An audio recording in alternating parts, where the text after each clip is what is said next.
Hi there, Deanna Bedoya again. And now that we have discussed why obesity or having a higher level of fat mass is an issue, I want to start looking at what we can do to achieve and maintain a healthy weight, an ideal weight, or what we might call a best weight. Okay, so I know when you hear this term, you might think that, there's a particular number on the scale that is your ideal size, but that's not how we would define best weight or ideal weight from a medical perspective or a health perspective.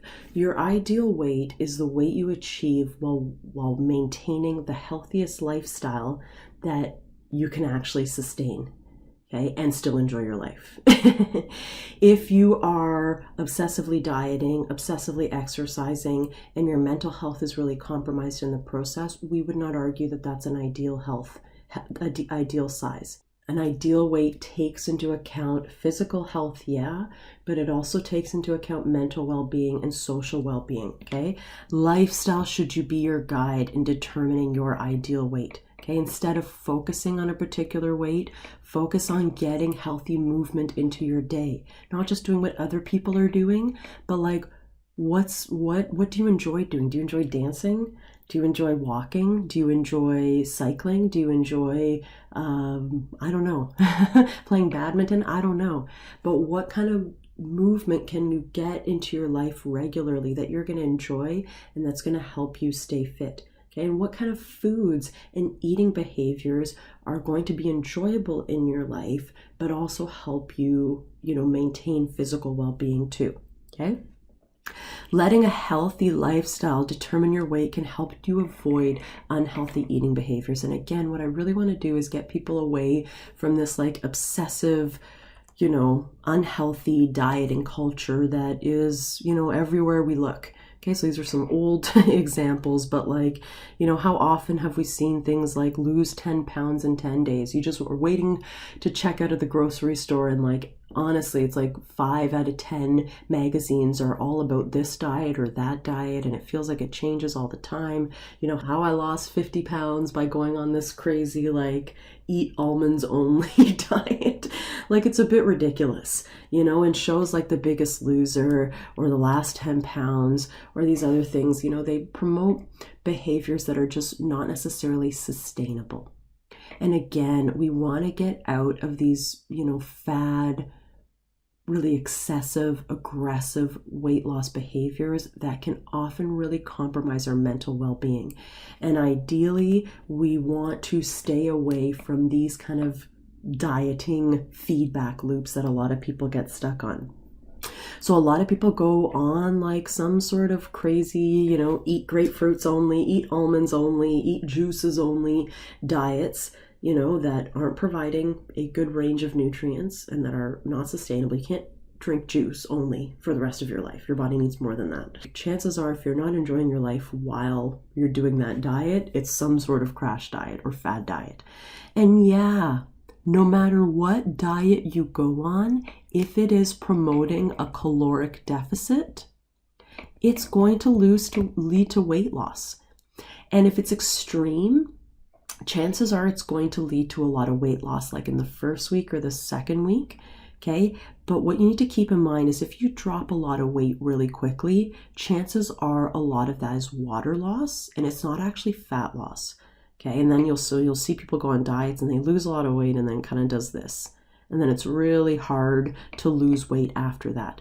Usually because it's not sustainable or because the weight loss you saw in the beginning was water loss. Okay, when you go on these crazy diets, there's a lot of internal changes that go on. Hormonal, metabolic, our metabolic rate can slow down to reduce caloric expenditure. And again, psychological changes too. So if you tell me I can't eat chocolate, what am I going to be thinking about all the time? If you tell me I can't eat chocolate, I want to be thinking about chocolate all the time. Okay, and the more I think about something, the more my attention goes there. And the more I see chocolate everywhere and I want to consume it. Okay, so often we see with these crash diets is that after a while, appetite goes up, fat storage might go up, and our ability to maintain that diet is compromised. So we start eating more and we gain weight. Shocker, shocker. We lost a lot of weight in the beginning and then we gained it back. Not surprising, it's like this. Call it yo-yo dieting or weight cycling. Okay.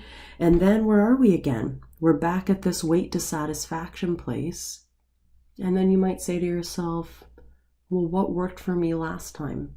And you think this diet worked.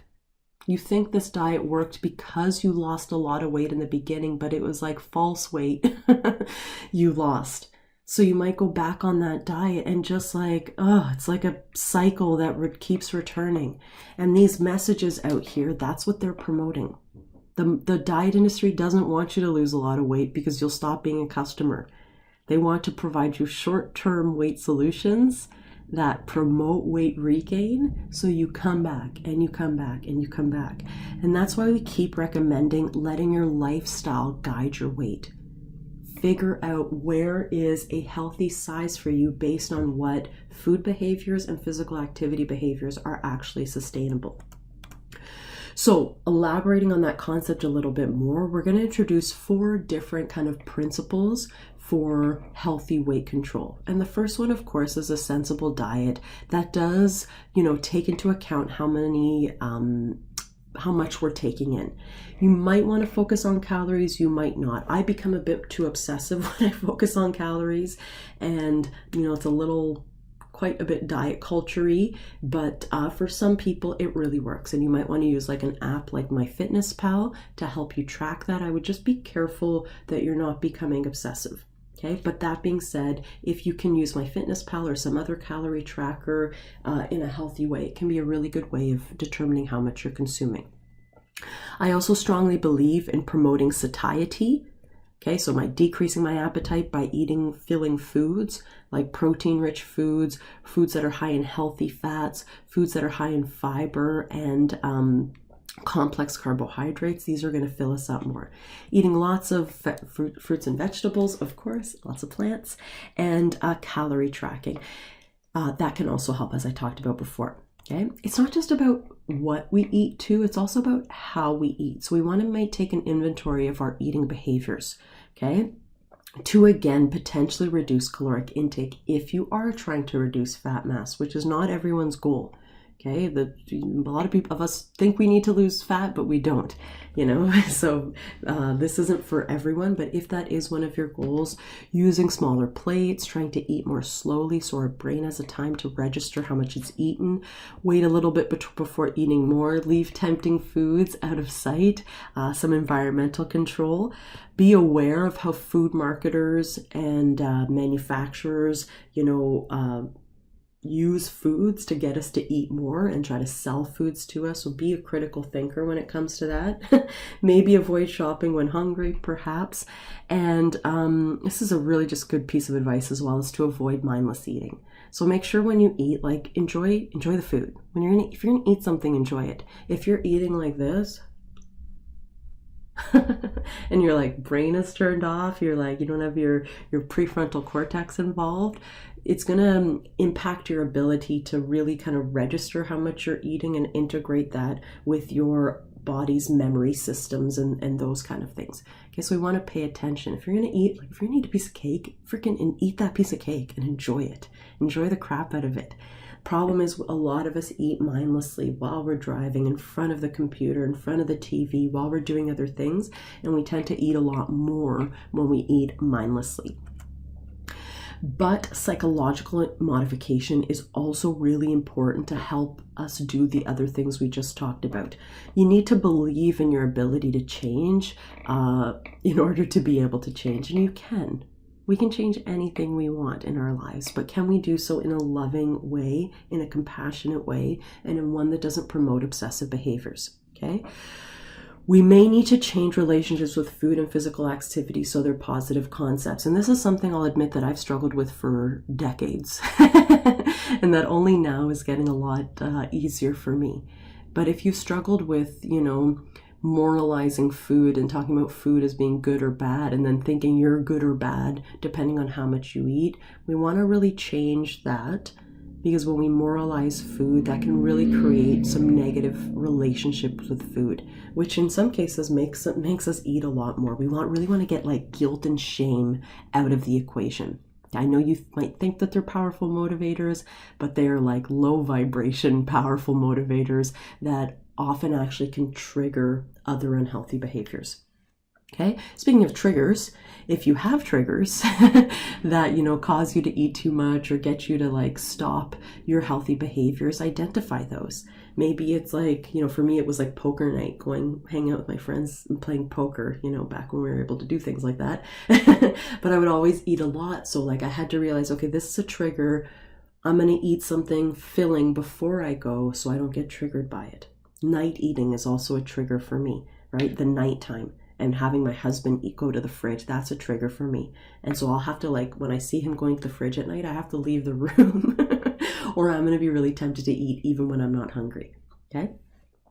I also recommend challenging negative patterns of thoughts that might tell you that you can't do this, or that, you're morally good or morally not good, depending on how much you eat. We really want to look at our emotional well-being when it comes to food. And we want to make sure that we're not eating to cope with things. And if we're eating to cope with things, then we might want to take a hard look at our emotional well-being and what we're trying to run away from. And this is a big concept I'm bringing up, and it's hard to just explain it in a quick lecture. But, a lot of us use food or drugs or other things or distractions to distract ourselves from our emotions, because we haven't been taught how to cope with our emotions and how to just feel our emotions, right? Our emotions are there to guide us. They're not there to define us, right? So if you're reaching for food when you're sad, it's hard work. I'm not saying it's easy, but can you put a space between that? Can you put a space between that where you say, what's going on for me? What's going on in my head? What's going on in my emotions? Right? And you might still go eat, and no judgments there. But we want to get to a place where emotional health is healthy and it's not driving us to eat. And sometimes you might need outside help to do that, right? You might need a psychologist or someone who's a specialist in emotional eating to help with those kind of things. And of course, physical activity is important. It was historically first on this list, and I shifted it to last on purpose, because physical activity is not like the main driver of obesity, or physical inactivity is not the main driver of obesity. It's overconsumption. Physical activity can help us achieve a healthy weight, but it's actually way better for weight maintenance compared to weight loss. Okay. That said, physical activity is great for our emotional well-being. It also increases basal metabolic rate.